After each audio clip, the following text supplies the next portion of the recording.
Exam writing skills. Knowing the content is one thing and presenting it clearly in writing is another. The components of a good writing are that the information should be clear, to the point, well organized, containing all the main themes and written in a neat or at least clearly readable hand. It is better wherever possible to present your answer with a diagram or in a tabular or a flowchart form, etc. Before answering a question, it is important that one reads the question carefully in order to clearly understand what the question is asking and how much weightage it carries. Usually, each question contains certain code words which indicate what kind of answer the examiner is looking for. For instance, certain commonly used terms and their respective meanings are as follows. Define means that the examiner wants to know what a term briefly means. In addition, definitions can be clarified by giving brief examples. List or enumerate means that you are required to give a series of points or number them 1, 2, 3.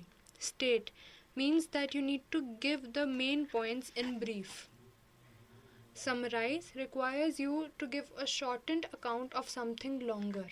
Explain requires you to give a longer, more detailed account of a thing or idea, offer more facts and examples to support your answer, state how and why something is.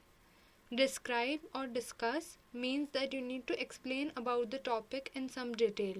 Outline indicates that the examiner wants you to develop an organized account of something, distinguishing between main and secondary points.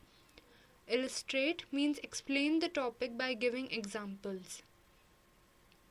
Relate requires you to show connections between things. Compare or contrast, here the examiner wants you to discuss two or more items, not just one.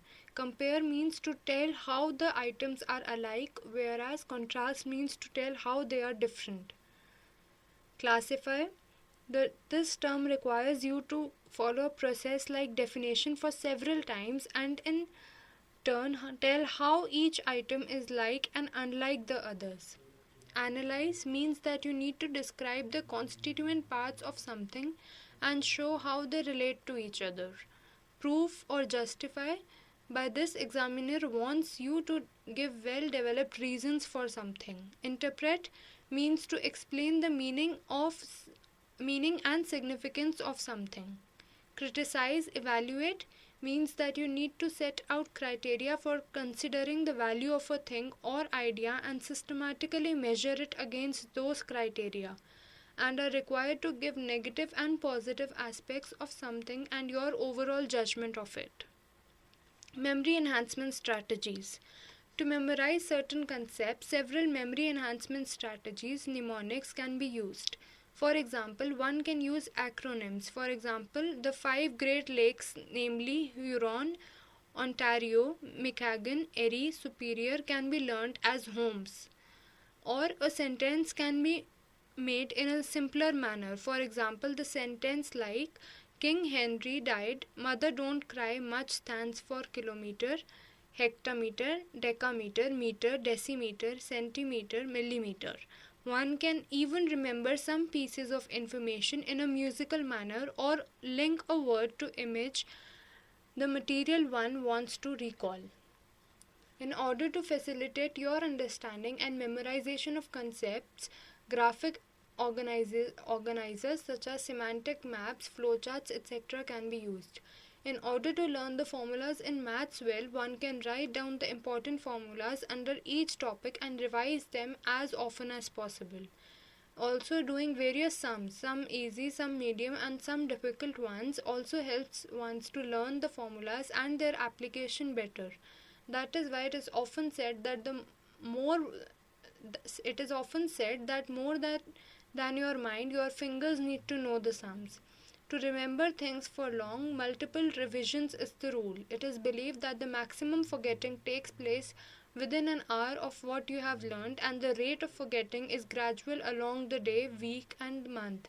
Hence, one needs to revise what is learned the same day, the next morning, after 2 days, after a week, after 15 days, and then after a month in order to remember the information for long. Note making skills. One should always make their own notes. To do so, while you are reading a text, it helps to underline the important pieces of information and to rewrite them in one's own language. The information can also be written in the form of graphic organizers, tables, diagrams, or flowcharts, etc.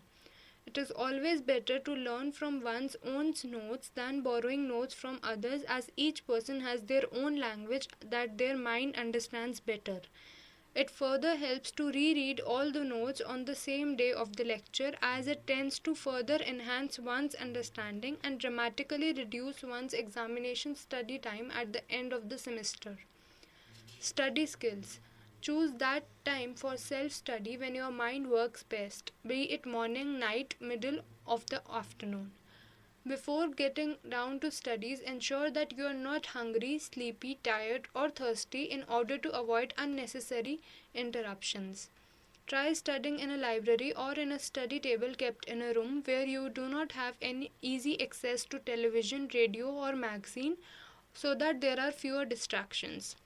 If while studying your mind gets occupied with various thoughts, then you can write whatever comes to your mind before you actually sit down for study, and tell yourself that you would think about these things after finishing a chunk of your studies. This helps in increasing one's concentration. Always take short breaks while studying and take a real reward break after each intensive session. Instead of studying only one subject the whole day, it is better to engage in at least 2 or 3 distinct tasks.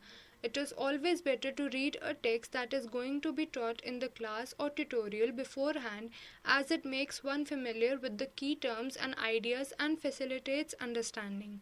In order to enhance your understanding of a chapter, it is always better to first quickly skim over the chapter to get an overview of the material, then ask yourself questions about the headings and keywords, followed by the reading first section and answering its question. Therefore, you can revise what you read in the first section, make a note of key points, and then move on to the reading section, reading the next section, and so on.